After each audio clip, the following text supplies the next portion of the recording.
AC কেনার আগে আপনাকে অবশ্যই এই 5টি বিষয় খেয়াল রাখতে হবে, তা না হলে আপনি এসি কিনে নিশ্চিত লস করবেন। তাহলে লস করার আগে অবশ্যই এই 5টি বিষয় জেনে নিন। মূল ভিডিওতে যাওয়ার আগে আপনাদেরকে বলছি, যারা এরকম প্রয়োজনীয় ভিডিওগুলো রেগুলার পেতে চান তারা অবশ্যই আমাদের চ্যানেলটিকে সাবস্ক্রাইব অথবা পেজটিকে ফলো করে রাখতে ভুলবেন না। এসি কিনতে যাওয়ার আগে আপনাকে সবার আগে দেখতে হবে যে আপনি ইনভার্টার এসি কিনবেন নাকি নন ইনভার্টার এসি কিনবেন। এখন নন ইনভার্টার এসির দাম কিন্তু কম্পারেটিভলি কম, বাট ইনভার্টার এসির দাম কম্পারেটিভলি বেশি। একটু বলি আপনাদেরকে, ধরেন একটা 1.5 টনের ইনভার্টার এসির দাম হচ্ছে 45,000 টাকা বা 50,000 টাকা, আবার সেম 1.5 টনের নন ইনভার্টার এসির দাম হচ্ছে 5 থেকে 6,000 টাকা কম। এখন মূল গেমটাতে আসি, আপনি যখন একটা এসি টানা 10 থেকে 12 বছর বা 15 বছর ইউজ করবেন, তখন যে পরিমাণ বিদ্যুৎ আপনি ব্যবহার করবেন, এটা যদি ইনভার্টার এসিতে হয় তাহলে কিন্তু আপনার বিদ্যুৎ অনেক সাশ্রয় হবে, বাট নন ইনভার্টার এসিতে বিদ্যুৎটা অনেক বেশি খরচ হবে। এই যে 5-6,000 টাকা সেভ করলেন, সেটা কিন্তু 1 বছর বা 1.5 বছরের মধ্যেই সেটা কভার হয়ে যাবে। বুঝতে পারছেন? তার মানে আপনার অবশ্যই যদি বিদ্যুৎ সাশ্রয় করতে চান তাহলে ইনভার্টার এসি কিনবেন, অবশ্যই নন ইনভার্টার এসি কিনবেন না। আর যদি আপনার বাজেট একান্তই টাইট হয়ে থাকে তাহলে তো কিছু করার নেই, আপনার এসিও দরকার, সেই ক্ষেত্রে আপনি 5-6,000 টাকা কম দিয়ে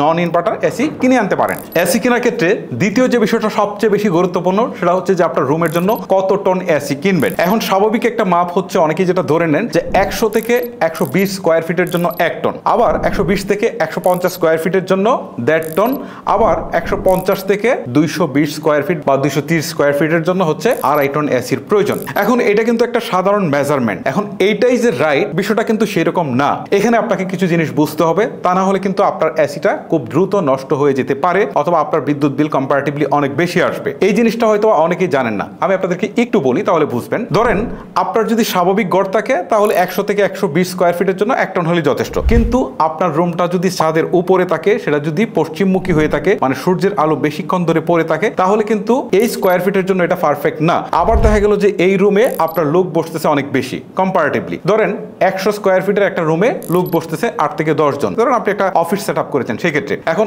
এইটা কিন্তু মোটেও পারফেক্ট না, কারণ এই এসি মোটেও এটাকে আসলে কভার দিতে পারবে না। তখন সে ঠান্ডা রাখার জন্য চেষ্টা করবে পর্যাপ্ত, যে কারণে আপনার এসিটা খুব দ্রুত নষ্ট হয়ে যাবে এবং ইলেকট্রিক বিলও আসবে বেশি। এইভাবে এসির মেজারমেন্টটা করা যায় না। এসির মেজারমেন্ট করতে হয় অনেকগুলো বিষয় দেখে, যেমন এটা কোন মুখী, সূর্যের আলো কিরকম পড়ে, এখানে কতজন লোক থাকতে পারে, এরকম অনেকগুলো বিষয় মেজারমেন্ট করতে হয়। এই ক্ষেত্রে আপনি একটা কাজ করতে পারেন, এসি কিনতে যাওয়ার আগে আপনি এই বিষয়গুলো আপনি ক্যালকুলেশন করে নিয়ে যাবেন এবং দোকানে গিয়ে আসলে একজন এক্সপার্টকে বলবেন, বা হচ্ছে এসি মেকানিক বা হচ্ছে যারা এসি স্পেশালিস্ট আছে তাদেরকে বলবেন যে আমার রুমের হচ্ছে এই কন্ডিশন, এত স্কোয়ার ফিটের রুম, এই হচ্ছে কন্ডিশন, এখন কত টন এসি লাগবে, তারা একটা সলিউশন দিয়ে দিবে। এখন অনেকেই বলবেন যে না, আমি কম্পারেটিভলি একটু বড় এসি নিয়ে নিচ্ছি, সেটাও কিন্তু আপনার এসির জন্য ভালো কিছু না। সবচেয়ে বেটার হয় পারফেক্ট সাইজটা, এটা কিন্তু আপনাকে মাথায় রাখতে হবে। আর যদি আপনার রুমের size 400 square feet 500 square feet হয়, সেই ক্ষেত্রেও কিন্তু আপনাকে অনেক কিছু মেজারমেন্ট করতে হবে। ধরেন আপনি একটা অফিস সেট আপ করলেন, এখন আপনাকে মাথায় রাখতে হবে যে আপনার এই দেয়ালটা কি আসলে কাচের নাকি এটা হচ্ছে ইট দিয়ে তৈরি, এরকম অনেক কিছু মেজারমেন্ট করে বেসিক্যালি আসলে নির্ধারণ করা হয় যে আসলে আপনার কত টন এসির প্রয়োজন। সো বুঝতে পারছেন এসির মেজারমেন্টটা খুব প্রয়োজন, সেই জন্য আপনারা অবশ্যই একজন এসি এক্সপার্টকে দিয়ে কত টন এসি লাগবে সেটা আগে আপনারা যাচাই করে নেবেন। এখন অনেকে আমাকে প্রশ্ন করতে পারেন যে এসি কিনবো নাকি এয়ার কুলার কিনবো। আমি একটা কথা বলি ভাই, দুইটা কিন্তু সম্পূর্ণ ডিফারেন্ট জিনিস। এসি আপনার ঘরটাকে সম্পূর্ণ ঠান্ডা করবে, মানে আপনি চতুর্দিকে দরজা জানালা সবকিছু লাগিয়ে রাখবেন, বাইরে থেকে আসলে আপনি সম্পূর্ণ একটা ঠান্ডা ফিল করবেন। এয়ার কুলার কিন্তু সেরকম কিছু না। এয়ার কুলার কিন্তু আপনার রুমকে ঠান্ডা করবে না। এয়ার কুলারের মধ্যে আপনি বরফ দিবেন, পানি দিবেন, দেওয়ার পর আপনার জাস্ট নর্মাল যে বাতাসটা আসবে সেটার সাথে সে মিক্সড করে বাতাসটাকে বের করে দিবে। সো এই ক্ষেত্রে বাতাসটা অনেক ঠান্ডা বের হবে, বাট আপনার রুমটাকে কিন্তু সে ঠান্ডা করবেন না। সো এই জিনিসটা মাথায় রাখবেন। তবে একটা কথা আপনাদেরকে বলি, এয়ার কুলার হচ্ছে সহজে বহনযোগ্য। কারণ আপনি গ্রামের বাড়িতে যাচ্ছেন, সেখানে নিয়ে গিয়ে ইউজ করতে পারছেন, বা আপনি বাইরে কোথাও বসছেন সেটাকে আপনি ইউজ করতে পারছেন। এই হচ্ছে এসি এবং এয়ার কুলারের মধ্যে বেসিক পার্থক্য। এবারে আসি কোন ধরনের এসি আপনি কিনবেন। বাংলাদেশের প্রেক্ষাপটে 3 ধরনের এসি পাওয়া যায়। একটা হচ্ছে স্প্লিট এসি, মানে ইনডোরটা ভিতরের দিকে থাকে আর একটা আউটডোর থাকে বাইরের দিকে। আরেকটা হচ্ছে আপনার উইন্ডো এসি, যেটা হচ্ছে ইনডোর আউটডোর একই সাথে লাগানো, দেখবেন যে মাঝখানে দেওয়ালটাকে ভেঙে এটাকে অ্যাডজাস্ট করে দিয়েছে, এইটাকে বলে উইন্ডো এসি। এটার জন্য দেওয়ালটা অনেকখানি ভাঙতে হয়, এটা কস্টিং কম্পারেটিভলি কম, মানে হচ্ছে কম দামে কিনা যায়, বাট এটার বেশ কিছু সমস্যা রয়েছে, যেমন শব্দগুলো ভিতরের দিকে চলে আসে, আরো বেশ কিছু সমস্যা রয়েছে, আর দেওয়ালটা ভাঙতে হয়, এটা একটা সমস্যা। আরেকটা এসি হচ্ছে পোর্টেবল। পোর্টেবল এসি আবার ওইরকম দুইটা পার্ট থাকে না, যেমন একটা আউটডোরে থাকে না, একটা ইনডোরে থাকে না। এটা হচ্ছে জাস্ট ভিতরের দিকে মূল মেশিনটা থাকে আর একটা পাইপ দিয়ে বাইরের দিকে বাতাস যাতায়াতের জন্য একটা ব্যবস্থা করে দেওয়া হয়। তবে এই ধরনের পোর্টেবল এসি সাধারণত তারাই ইউজ করবেন যাদের ঘন ঘন রুম চেঞ্জ করার প্রয়োজন হয়, তাদের দরকার আছে, এটা আমার কাছে মনে হয় আর কি। আর বাকি কাউরে এটা কেনার দরকার নেই। আর আমার কাছে মনে হয় যে আপনারা স্প্লিট এসিটাই কিনবেন, এটাই সবচেয়ে বেটার, আর এটাই মনে হয় বাংলাদেশে সবচেয়ে বেশি পপুলার। এখন আসলে প্রশ্ন আসতে পারে যে কোন ব্র্যান্ডের এসি কিনবো। আসলে বাংলাদেশে অনেক অনেক ব্র্যান্ড রয়েছে, তার মধ্যে অনেক ভালো ব্র্যান্ডও রয়েছে। এক্ষেত্রে আমি যদি বলি আপনাকে যে আপনার বাজেট যদি কোনো সমস্যা না হয় তাহলে আপনি জেনারেল ব্র্যান্ডটাকে নিতে পারেন, এটা এসির মধ্যে বেস্ট একটা ব্র্যান্ড। তারপরে আপনার যদি মনে হয় যে বেস্ট ভ্যালু ফর মানি, তাহলে এখানেও কিন্তু বেশ কিছু অপশন আছে। তবে এই ক্ষেত্রে আমি আপনাদেরকে বলবো যে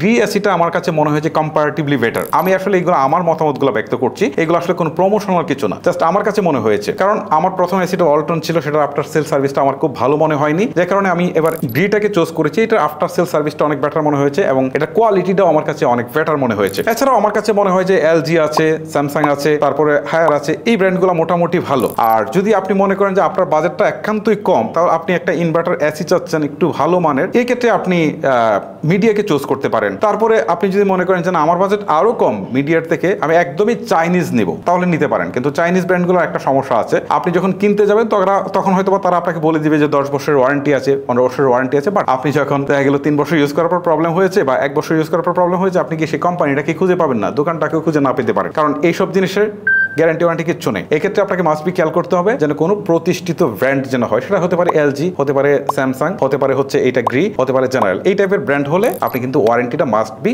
পাবেন। এসি কেনার ক্ষেত্রে আরেকটা জিনিস খেয়াল রাখবেন, সেটা হচ্ছে আফটার সেল সার্ভিস। অর্থাৎ আপনি একটা এসি কিনে বাসায় নিয়ে এসেছেন, এসিটা তারা লাগিয়ে দিয়ে গেল, বাট কাজটা কিন্তু এখানে শেষ না। কারণ আপনার এসিতে যদি কখনো প্রবলেম হয় তাহলে সেটা সলভ করার জন্য তারা কতখানি আন্তরিক সেটা আগে বুঝতে হবে। এই ক্ষেত্রে আপনাকে আগে খেয়াল করে দেখতে হবে যে আপনার আশেপাশে প্রতিবেশী বা আপনার আত্মীয় স্বজনের মধ্যে যারা এসি ইউজ করছে আসলে তারা কোন ব্র্যান্ডের এসি ইউজ করছে এবং সেইখান থেকে তারা প্রবলেম হলে আসলে কতটা আফটার সেল সার্ভিস ভালো পেয়েছে। মানে আমার এসিতে প্রবলেম হয়েছে, আমি ফোন দিয়ে বললাম যে এসিতে প্রবলেম হয়েছে, লোকজন এসে দেখে এটাকে সারিয়ে দিয়ে গেল। আবার অনেক প্রতিষ্ঠান আছে বা হচ্ছে অনেক ব্র্যান্ড আছে যারা এগুলোকে কোনো পাত্তাই দেয় না, মানে এসি বিক্রি করে ফেললাম মানে এখানে শেষ। যদি এইরকম হয়ে থাকে তাহলে অবশ্যই আপনারা খেয়াল করবেন যে কোনটার আফটার সেল সার্ভিস ভালো, মানে বিক্রয়ের পরে আপনাকে ভালো সেবা দিচ্ছে। আর এসি কেনার সময় অবশ্যই আপনারা এই বিষয়টাকে খেয়াল করবেন। এসি কেনার ক্ষেত্রে আরেকটা জিনিস খেয়াল করবেন যে আপনার এসির কয়েলটা আসলে কপারের আছে কিনা, সেই সাথে যে পাইপটা দেয় এই পাইপটাও কপারের আছে কিনা। এখন একটা জিনিস আপনাদেরকে বলি, অনেক এসিতে কয়েলটা কপারের দিলেও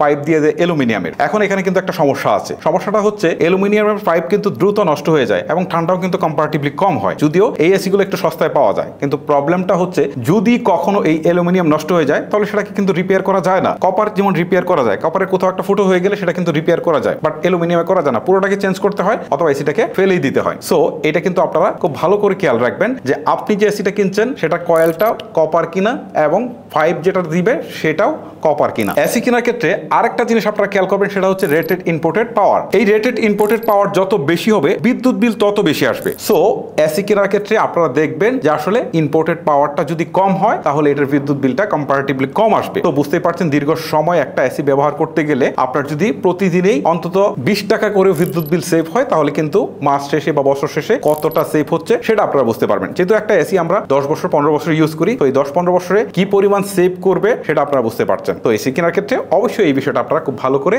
দেখে নেবেন। এখন একটা হিডেন ট্রিক্স দেই যে কিভাবে আপনারা সস্তায় এসি কিনবেন। আসলে হিডেন ট্রিক্সটা এখানে খুব বেশি কাজে লাগবে না। যখন আপনার মাত্রা অতিরিক্ত গরম ফিল হওয়ার পর আপনি দৌড়ে গিয়ে দোকানে লাইন দিয়েছেন এসি কেনার জন্য, তখন এটা আপনার একান্তই প্রয়োজন। হ্যাঁ, তখন আপনি এসিটা কিনে নিয়ে আসতে পারেন বেশি দাম দিয়ে। কিন্তু আপনার যদি মনে হয় যে না বেডরুম ছাড়া আমি অন্যান্য রুমগুলোতেও এসি লাগাবো বাট আমি একটু টাকা সাশ্রয় করবো, সেই ক্ষেত্রে আমি আপনাদেরকে পরামর্শ দিব শীতকালে এসি কিনেন। শীতকালে এসিতে কিন্তু প্রচুর পরিমাণে ডিসকাউন্ট থাকে, সেই সময় আপনি এসিটা কিনে রাখেন, ভালো কম দামে আপনি এসিগুলা কিনে রাখতে পারলেন অন্যান্য রুমের জন্য। আর যখন আপনার খুব বেশি প্রয়োজন হলো গরমে, তখন দৌড়ে গিয়ে একটা বেশি দাম দিয়ে কিনে নিয়ে আসলেন, এই আর কি। সো গাইস, সর্বশেষ কথা বলবো ওয়ারেন্টি নিয়ে। আপনি যখন কোন একটা এসি কিনবেন তখন দেখবেন যে আসলে এসিটার ওয়ারেন্টি কত দিনের দিচ্ছে। এক্ষেত্রে যদি 10 বছর হয় তাহলে বেটার। অনেক এসিতে 10 বছর দেয়, অনেক এসিতে 5 বছর দেয়। 10 বছর হলে আপনি একটা লং সময় পর্যন্ত নিরাপদ থাকতে পারবেন। সো গাইস, এই ছিল মূলত আমার আজকের ভিডিও। আমি চেষ্টা করেছি আপনাদের সামনে এসি কেনার আগে যে বিষয়গুলো আপনারা লক্ষ্য করলে এসি কিনে মোটেও ঠকবেন না, সেই বিষয়গুলো আপনাদের সামনে খুব ক্লিয়ারলি উপস্থাপন করতে। আজকের মতো আমি হিমেল এখানে বিদায় নিচ্ছি। সবাই ভালো থাকবেন, সুস্থ থাকবেন।